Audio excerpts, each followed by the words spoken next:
Hello friends, आज हम लोग क्लास 12 के लिए होम साइंस यानी गृह विज्ञान का मोस्ट इंपॉर्टेंट पीवीआई के सब्जेक्टिव क्वेश्चन को देखेंगे, जो कि अब एग्जाम के लिए काफ़ी इंपॉर्टेंट है। आप लोगों से रिक्वेस्ट रहेगा, जितने भी क्वेश्चन आ रहे हैं उन सभी क्वेश्चन को नोट करते हुए चलेंगे। नोट करेंगे तो क्वेश्चन जल्दी समझ में आएंगे और बाद में रिविजन करने में भी ज़्यादा समस्या नहीं होगा। आज का पहला क्वेश्चन आता है, फफूंदी क्या है, भोज्य पदार्थों में इसका लग जाने पर क्या प्रभाव पड़ता है। काफ़ी इंपॉर्टेंट क्वेश्चन है, उन सभी को आप लोग देखते हुए चलेंगे।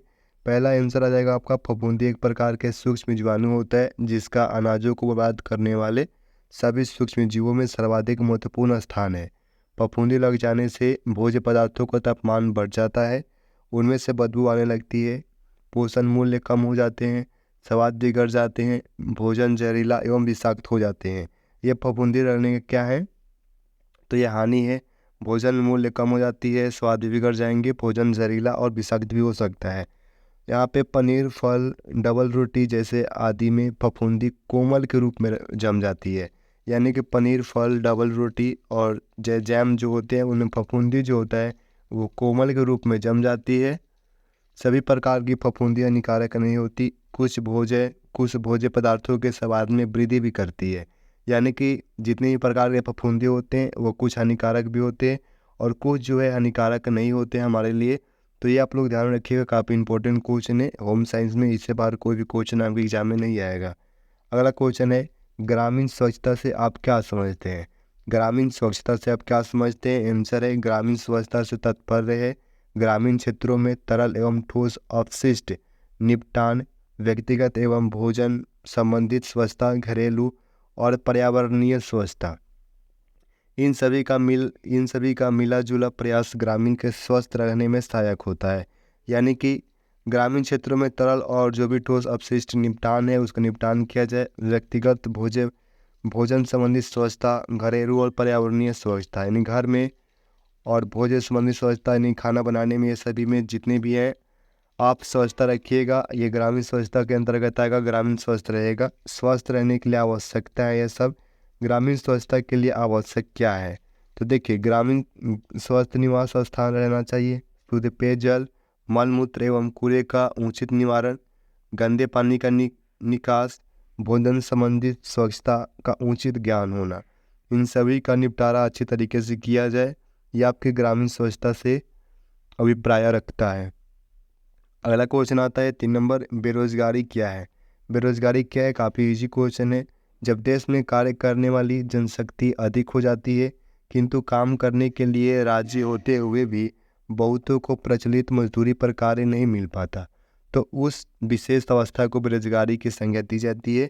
यानी कि बेरोजगारी यही है कि देश में काम करने वाले जितनी भी जनशक्ति है उनकी जो है अधिक हो जाए, मतलब काम करने वाले व्यक्तियों की संख्या अधिक हो जाए और उनको काम भी ना मिले, वो काम करने के लिए राजी हो फिर भी उन्हें काम नहीं मिले, इसी को भी तो बेरोजगारी कहते हैं। काफ़ी इंपॉर्टेंट है, इजी क्वेश्चन है और अच्छी तरीके से एग्जाम में आता है तो आप कर पाइएगा।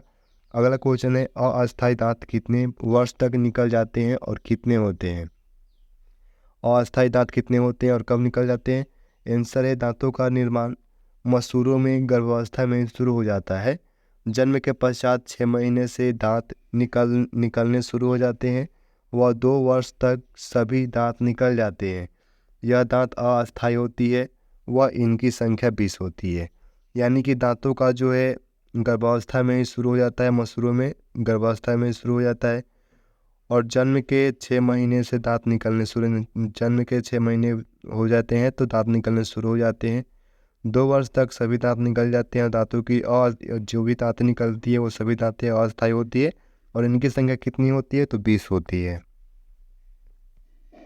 चलिए अगला क्वेश्चन आता है, 5 नंबर है, रेडीमेड वस्त्र किसे कहते हैं। रेडीमेड जो वस्त्र होते हैं उसे किसे कहते हैं, तो रेडीमेड वस्त्र से तात्पर्य उन सिलाए वस्त्रों से है जिनकी खरीदारी के पश्चात तुरंत उपयोग हो सके, उन्हें ही रेडीमेड वस्त्र किया जाता है। यानी कि रेडीमेड वस्त्र वही है जो आप खरीदने के पश्चात तुरंत उनका उपयोग करना चाहेंगे। इन्हें 2 भागों में बांटा जा सकता है। पहला आता है बाह्य वस्त्र, जैसे बाह्य वस्त्र में आ गया आपका यूनिफॉर्म आ जाएगा, पैंट आ जाएगा, शर्ट आ जाएगा, साड़ी, ब्लाउज, टाई, कार्डिगन, यानी कि जो भी जो बाह्य वस्त्र हैं जो बाहर पहने जाते हैं वो आपके बाह्य वस्त्र हो जाएंगे। अंतः वस्त्र क्या आ जाएंगे, जैसे गंजी हो गया, जंघिया हो गया, मोचे हो गए, जो कपड़े के अंदर पहना जाए उसके ऊपर से जो पहना जाता है उसे बाह्यवस्त्र, और बाह्यवस्त्र के अंदर जो भी आप पहनते हैं उसको अंतःवस्त्र है। ये सभी को ध्यान में रखने की आवश्यकता है, ज़्यादा जटिल क्वेश्चन नहीं है। 6 नंबर क्वेश्चन है, वस्त्र क्यों आवश्यक है? वस्त्र क्यों आवश्यक है? आंसर हो जाएगा, वस्त्र का मानव के लिए महत्व निम्न कारणों से है।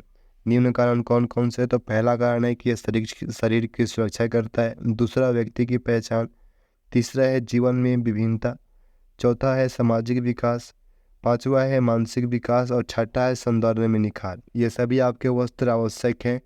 ये सभी कारण है जिसकी वजह से वस्त्र हमारे लिए काफ़ी आवश्यक हैं। 7 नंबर क्वेश्चन आता है, वस्त्र खरीदते समय किन किन बातों का ध्यान देना चाहिए? आंसर है, वस्त्र खरीदते समय निम्नलिखित बातों पर ध्यान देना चाहिए। काफ़ी इंपॉर्टेंट है, ध्यान रखने की आवश्यकता है। पहली ध्यान देना है कि कपड़ा टिकाऊ हो। दूसरा, रंग का पक्कापन। तीसरा है सिल्वर अवरोधक हो। चौथा है धोने की सुविधा हो। पांचवा है विभिन्न प्रकार की परिसज्जा। छठा है मौसम। और सातवां है व्यवसाय। आठवां है फैशन। और नौवां है मूल्य। यानी कि इन सभी बातों पर ध्यान रख के मौसम कौन सा मौसम है, व्यवसाय किस लिए आप ले रहे हैं, धोने की जो सुविधा है, इन सभी बातों का मूल्य क्या है, आप कितने मूल्य तक खरीद पाएंगे, इन सभी बातों को ध्यान में रखते हुए वस्त्र की खरीदारी करनी चाहिए। काफ़ी इम्पोर्टेंट है। 8 नंबर क्वेश्चन आता है, कपड़े धोने की रासायनिक विधि क्या है? तो कपड़े धोने की जो रासायनिक विधि है वो यही है कि जब कपड़ा से दाग धब्बे नहीं निकल पाते तो रासायनिक विधि का प्रयोग किया जाता है।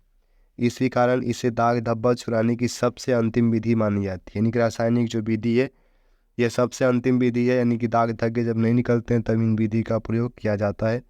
इस विधि में प्रयुक्त रासायनिक पदार्थ हैं।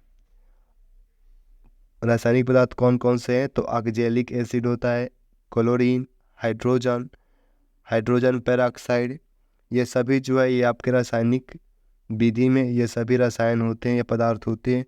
ये पदार्थ वस्त्र के रेश नष्ट कर सकते हैं। यानी कि रेशे जो वस्त्र में होते हैं उनको भी नष्ट कर सकते हैं। कभी कभी रंग भी पूरी तरह से बेरंग हो जाता है। अतः रासायनिक विधि से दाग धब्बा उतारते समय अतिरिक्त सावधानी बरतनी आवश्यक होती है। रासायनिक विधि जो है ये सबसे अंतिम विधि है। जब दाग धब्बे आपके कपड़े से नहीं जाएं तो ये सबसे अंतिम विधि है।